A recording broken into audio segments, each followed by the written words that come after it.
Qui sont les hommes du président? La question se pose alors que l'on apprend dans les indiscrets politiques de l'Express qu'Emmanuel Macron et Alexis Kohler, secrétaire général de l'Élysée, ont organisé, dans le plus grand des secrets au Palais, un séminaire de travail avec une partie de son cabinet, ce vendredi 16 décembre.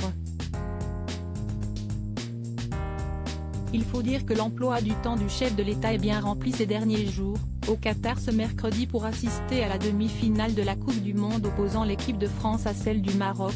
Le mari de Brigitte Macron était attendu au Conseil européen de Bruxelles jeudi. Si personne ne sait sur quoi porter cette réunion mystère à Paris, c'était l'occasion pour Emmanuel Macron de resserrer ses troupes, selon l'Express. Supérieur à Emmanuel Macron, découvrez les hommes qui ont marqué sa vie. Emmanuel Macron et Elisabeth Borne en conflit autour des retraites? Car même en période de Noël, la tension est à son comble au sein de l'exécutif. À l'approche des fêtes, un défi de taille s'annonce pour le gouvernement, à savoir le chantier pour la fameuse réforme des retraites. Problème, sur ce projet, auquel le président tient énormément depuis son élection en 2017, Emmanuel Macron et Elisabeth Borne ne seraient pas sur la même longueur d'onde.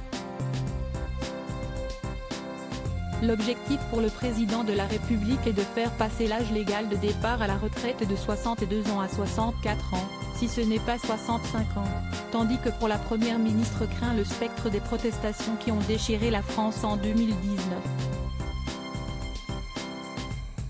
Pour cela, la chef du gouvernement souhaite éviter de provoquer une nouvelle gronde sociale, alors que les Français subissent déjà une crise énergétique sans précédent.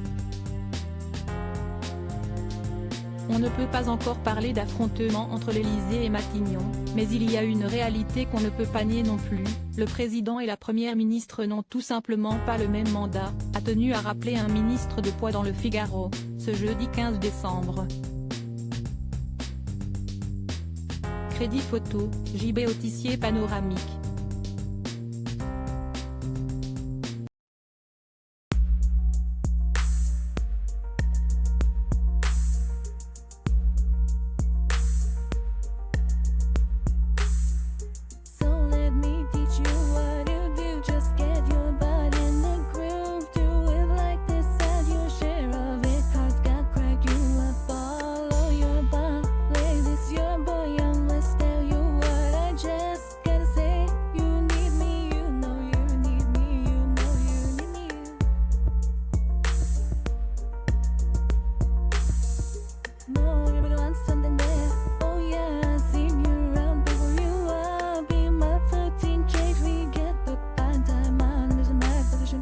Yeah,